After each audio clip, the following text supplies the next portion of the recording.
नेपाल की राजधानी काठमांडू में एक बड़ा विमान हादसा हो गया है मित्रों।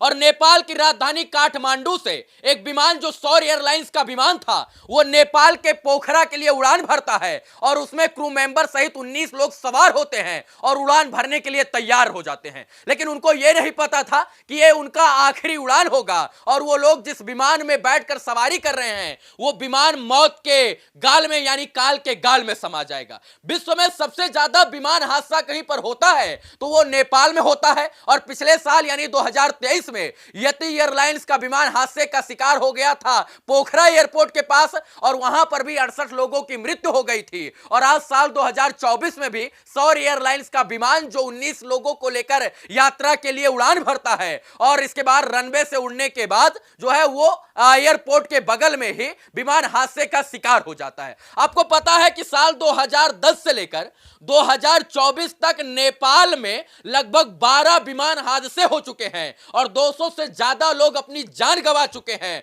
और सबसे बड़ी बात यह है कि इस दशकों में जो है 12 विमान हादसों में बहुतों का घर उजड़ गया। कई कैप्टन मारे गए, कई क्रू मेंबर मारे गए और पैसेंजर की तो जान गई ही गई, साथ में कुछ भारतीय भी पैसेंजर जो है वो शामिल थे। लेकिन गलती किसकी है, यह सबसे बड़ी बात है। गलती है एयरलाइंस कंपनियों की जो सही समय पर मरम्मत नहीं करती हैं और एयरलाइंस कंपनियां देख रेख के लिए जो है विमान को सही तरीके से संचालित नहीं करती हैं और मरम्मत का कार्य नहीं करती, जिसकी वजह से नेपाल में सबसे ज्यादा विमान हादसे होते हैं। इस धरती पर सबसे ज्यादा विमान हादसा कहीं पर होता है तो नेपाल में होता है। और नेपाल में विमान हादसे इसलिए भी हो जाते हैं क्योंकि वो घाटी वाला क्षेत्र है, छोटा रनवे होता है, रनवे के ऊपर फिसलन आ जाती है, तुरंत के तुरंत हर 10-10 15-15 मिनट पर वहां बारिश आती है और जिससे मौसम की खराबी की वजह से भी जो है वहां विमान हादसे हो जाते हैं। लेकिन आज का ये जो विमान हादसा था ये किसी मौसम की वजह से या रनवे की गलती की वजह से नहीं हुआ, बल्कि ये विमान हादसा जो है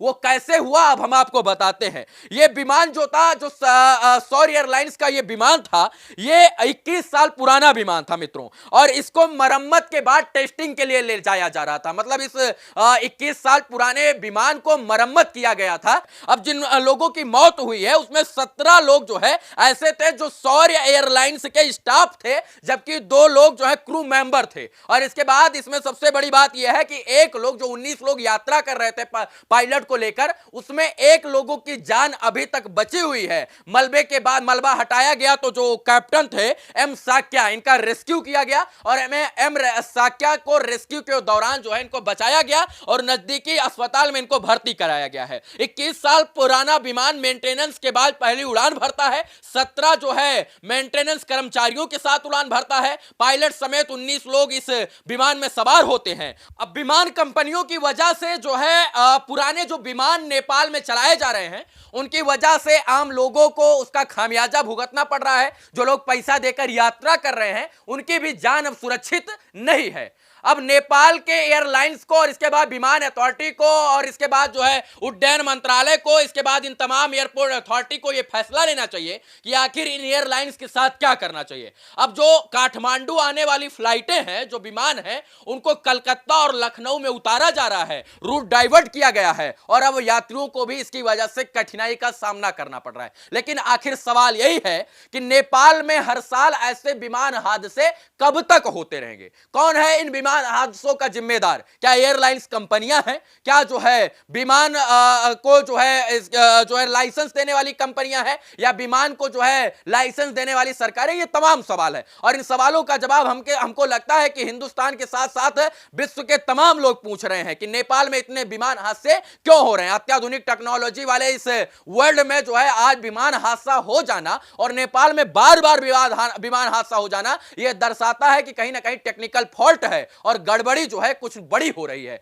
और इन्हीं कारणों का पता जो है अभी पूरी टीम जो है लगाने में लगी हुई है। और इसके बाद जब यह विमान हादसा हुआ तो वहां पर जो है दमकल के कर्मचारी, पुलिस के कर्मचारी, एम्बुलेंस, ये तमाम चीजें वहां पर पहुंची, रेस्क्यू किया गया। एक लोगों को उसमें बचाकर अस्पताल भी भेजा गया, एम साक्या को, जो कि उस विमान के कैप्टन थे। लेकिन और लोगों को बचाया नहीं जा सका क्योंकि जो विमान था उसका पूरी तरीके से परखच्चा उड़ गया और धू धू कर विमान जब जल रहा था तो काठमांडू के लोग सोच रहे थे कि आखिर ये बड़ा हादसा कैसे, कब, कहां और किस तरीके से हो गया। बाकी इन सवालों का जवाब हमको भी चाहिए कि आखिर ऐसे हादसे कब हो रहे हैं, कब तक होते रहेंगे और इसका जिम्मेदार कौन है। वीडियो देखने के लिए धन्यवाद मित्रों।